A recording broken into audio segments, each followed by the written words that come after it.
If you want to become a master salesman, you have to learn to get comfortable with the word no. Hi, everybody. I'm Allison Williams, your law firm mentor. Law Firm Mentor is a business coaching service for solo and small law firm attorneys. We help you to grow your revenues, crush chaos in business, and make more money.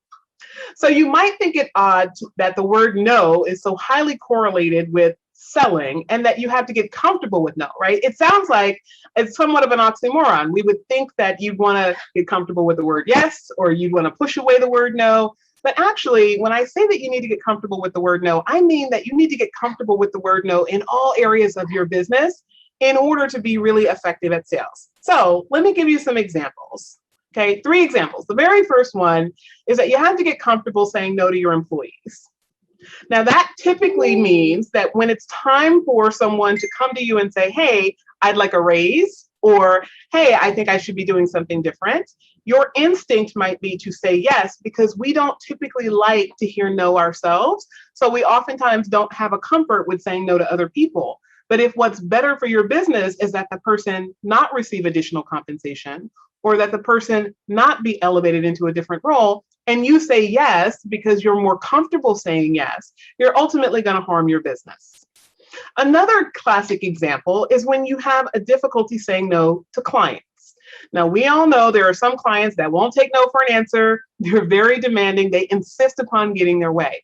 But we also know that there are clients that are very rational in their request from their perspective, and they have simply decided what they want, and they're going to pursue their agenda because you haven't told them otherwise. Or maybe you set a policy or rule for how they're to engage with your office, but you don't really enforce it. So you told them, hey, you're only allowed to call the office between 9 a.m. and 12 p.m., Monday through Friday, and they call late in the afternoon because you let them. Right? And in that scenario, you're not saying no to your client. And a lot of times that comes from a fear, a lack mindset that says, I'm going to lose my client unless I follow their rules. So I'm kind of stuck with it.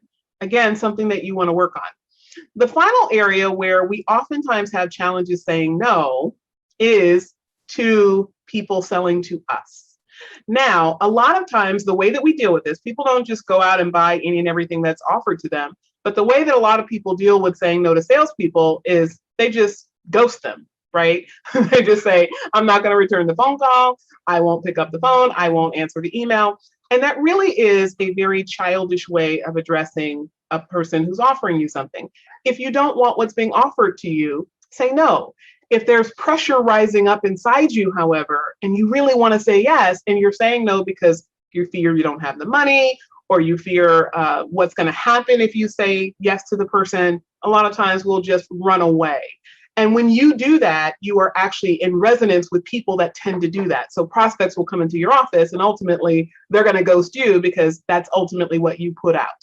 So I want you to really think about how you can get more comfortable with the word no. We're actually going to do a training on this in our Facebook group coming up, and the resources about that are going to be in the comments to this video. I'm Allison Williams, your law firm mentor, everyone. Have a wonderful day.